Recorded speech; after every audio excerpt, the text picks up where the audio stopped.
Salut les mecs, aujourd'hui on vous montre notre chasse au dindon sauvage 2018.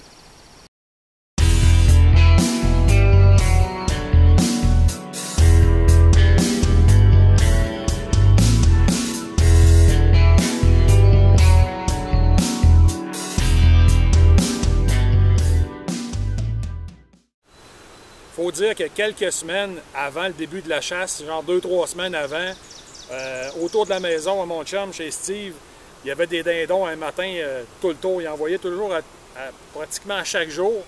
Mais là, un matin, il était sur son terrain directement, dans les arbres, à terre, l'autre bord du chemin, il y en avait partout. Fait qu'on n'avait pas le choix de se mettre dans le beat assez rapidement pour cette chasse 2018-là. Le seul problème avec ça, c'est qu'on ne chasse pas le dindon chez eux. On le chasse environ 20 minutes de là. Mais peu importe où est-ce qu'on va chasser, il y a autant sinon plus de dindons. La population est assez élevée. Cependant, qui dit population élevée, chasseurs élevés. Donc, il faut cohabiter avec d'autres chasseurs sur d'autres terres. Il faut gérer la pression de chasse, regarder ce que les autres font, puis essayer de ne pas faire les mêmes erreurs qu'eux autres. Fait que, on regarde ça immédiatement. Premier matin, le matin de l'ouverture, on entend beaucoup de dindons dans les arbres là, avant le lever du jour. Ça promettait. Cependant, aussitôt que j'ai été capable d'avoir un visuel sur la terre au complet, j'ai bien vu que du côté gauche, il y avait des appelants, donc je savais qu'il y avait des chasseurs de ce côté-là. Ça fait que là, j'ai repensé à mes affaires comme il faut. J'ai dit, je vais attendre de voir comment ils calent, comment les dindons vont réagir une fois qu'ils vont descendre à terre. Fait que finalement, il s'est passé beaucoup de choses. Il y a eu beaucoup d'actions, des chevreuils qui ont passé. Les dindons se sont promenés un petit peu. Ils n'ont pas venu à portée de tir avec eux autres. Cependant, vers 9h, 9h30, ça a tombé tranquille. C'est toujours à ce moment-là que je vais prendre une chance puis je vais refaire des séries de calls, mâle, femelle, en intensifiant toujours mes calls jusqu'à temps d'avoir une réponse. Puis à un moment donné, au bout de 10 minutes, j'ai arrêté ça. 5 minutes après, 2 mâles qui s'en viennent, on voit la séquence. Malheureusement, ma caméra principale, au froid qu'il faisait, les batteries, il n'était plus capable. Il me restait la GoPro, fait que c'est ce qu'on va voir dans la prochaine séquence.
Donc, je vous l'accorde, c'était pas mon meilleur coup. J'ai essayé de faire un doublé.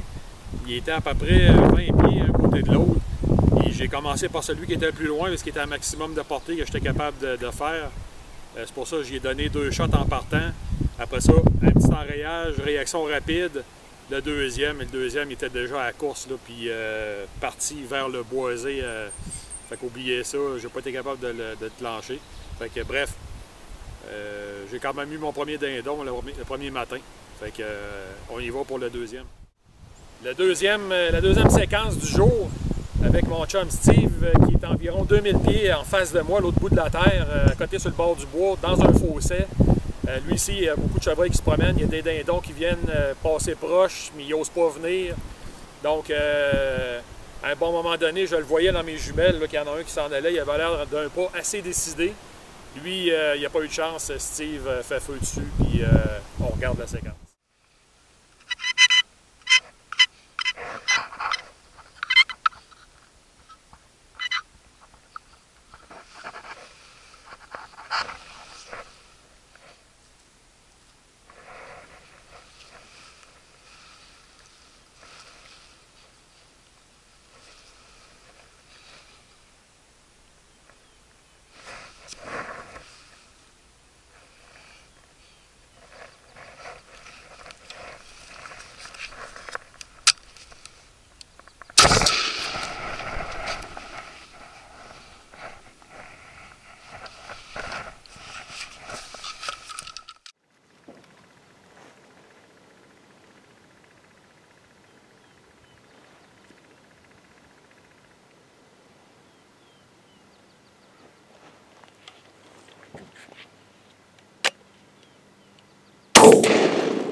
Deuxième journée, rendu à midi, on a eu des contacts assez rapprochés avec des dindons, mais malheureusement pas à portée de tir. Fait que on a décidé de prendre un break, laisser la pression de chasse retomber un peu. On savait que dans le milieu de la semaine, il n'y avait personne. Ça tombait bien, on était en congé. Puis nous autres, on est revenus le mercredi. Le mercredi, mon premier dindon, malheureusement, il est arrivé tellement de bonne heure le matin. J'ai regardé l'heure, ça faisait 15 minutes qu'on avait le droit de tirer. J'ai fait une shot, pas de caméra. On va voir le dindon là, puis, que j'ai abattu. Lui, il était dans un arbre à proximité. Je l'ai spoté assez raide. J'ai juste fait une coupe de grattage avec la POC. Il est descendu quasiment immédiatement, puis s'est emmené en ligne droite jusqu'à portée de tir. J'ai tiré. Puis, mais même, je pense qu'avoir une caméra, ça aurait été trop sombre. Fait que ça a été la shot qu'on va voir là, de mon deuxième dindon. Puis on voit la shot aussi à mon chum Steve un petit peu plus tard que lui, il a fait feu aussi avec un autre dindon après avoir passé proche 2-3 fois avec d'autres dindons qui sont venus à proximité de ces ablats.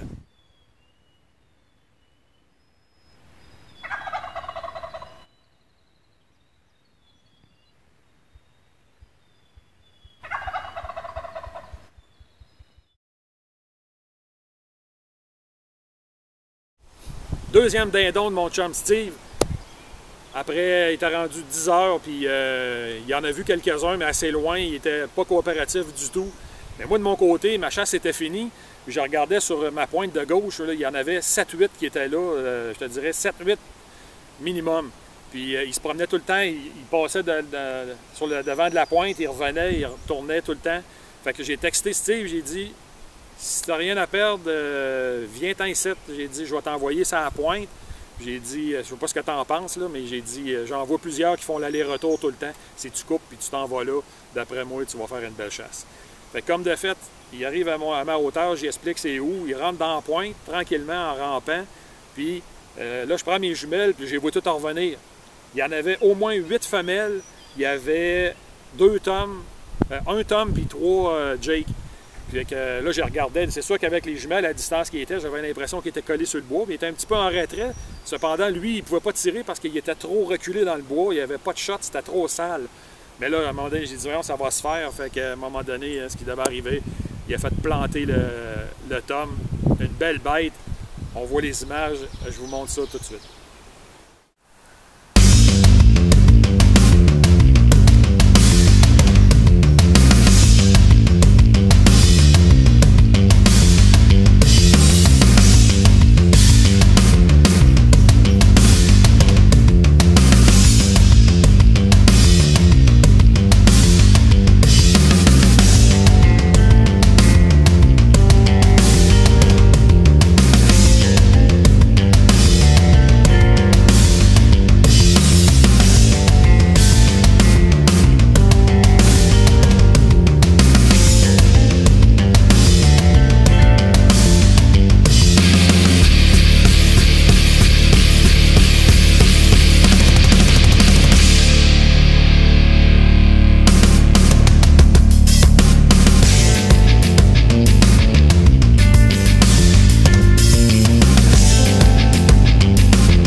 Rendu la deuxième fin de semaine, mon garçon William, le plus vieux, il me dit, j'ai fait mon cours, il dit, je suis prêt à passer à l'attaque. Pas de problème, on va aller te guider.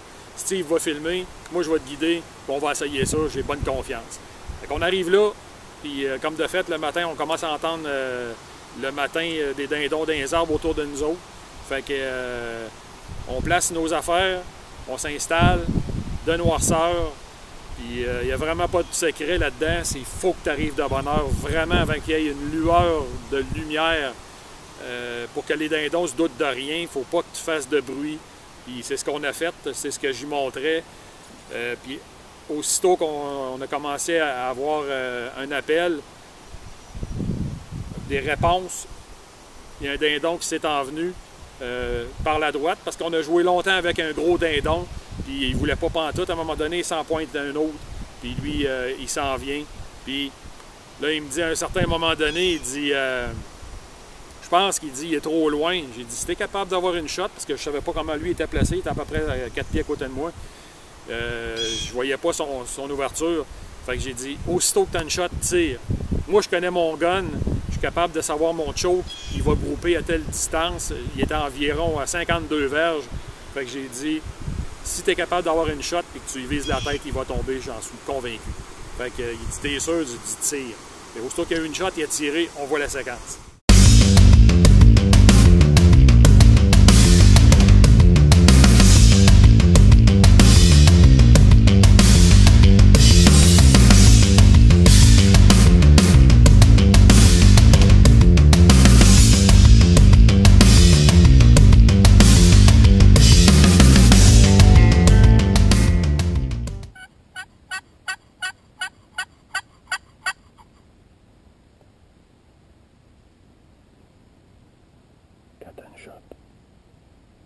Quand t'as une shot, il est à portée.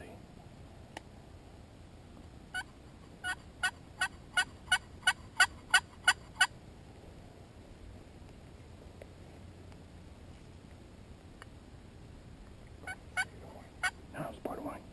Non.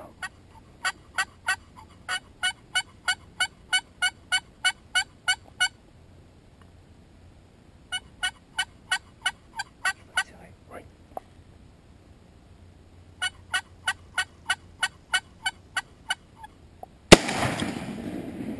Dead stone.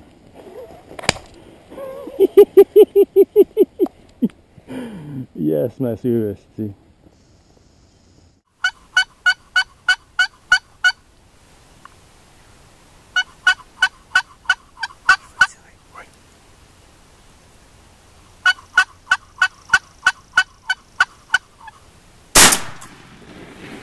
Dead stone.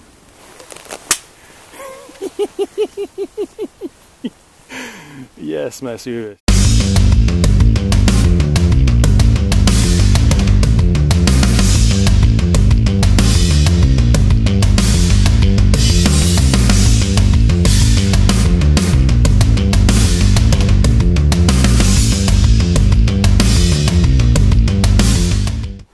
Troisième fin de semaine. Mon deuxième garçon, Thomas, il me dit, mon cours est fait, je suis prêt à passer à l'attaque. Pas de problème, je vais te guider. Steve va venir filmer. On se lève encore bien de bonne heure. 2h45, cadran on, on décolle.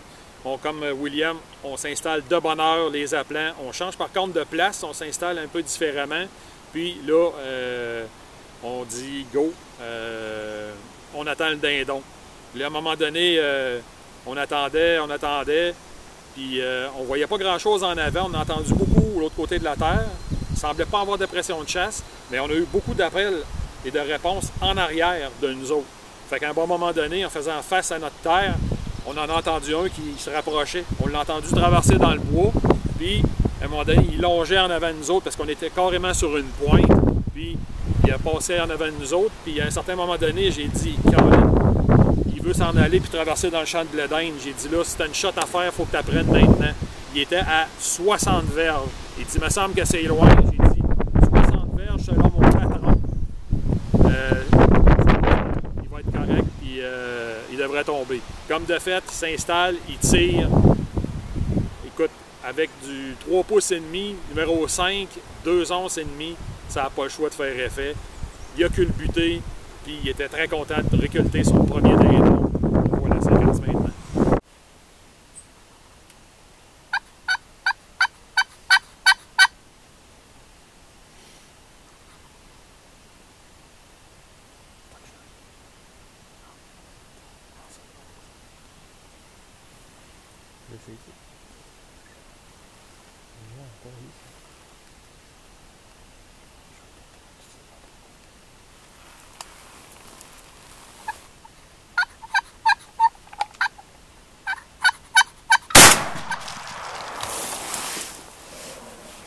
Fall down, man. Content. Un autre qui disait, il est trop loin, non, tire, esti. Il a de la puissance, hein. Ah oui. Hey, je me sens plus humain, man. Je suis gelé raide, esti. Moi aussi, je tremblais dans la main.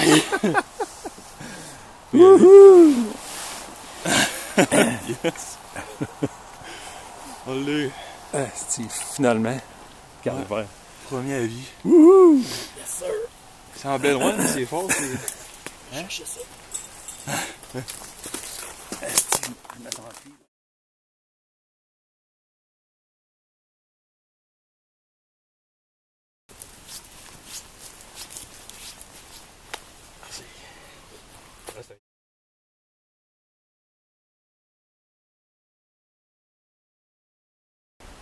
Alors, ceci conclut notre saison de chasse dindon sauvage édition 2018. Merci de nous suivre sur aventurierchassepêche.com. Bien entendu, on vous laisse avec des images, des séquences tournées lors de notre passage au dindon sauvage cette année, avec différents paysages, différents animaux qu'on a vus. C'est vraiment beau, ça vaut la peine d'être vu. Et sur ce, bien, à bientôt.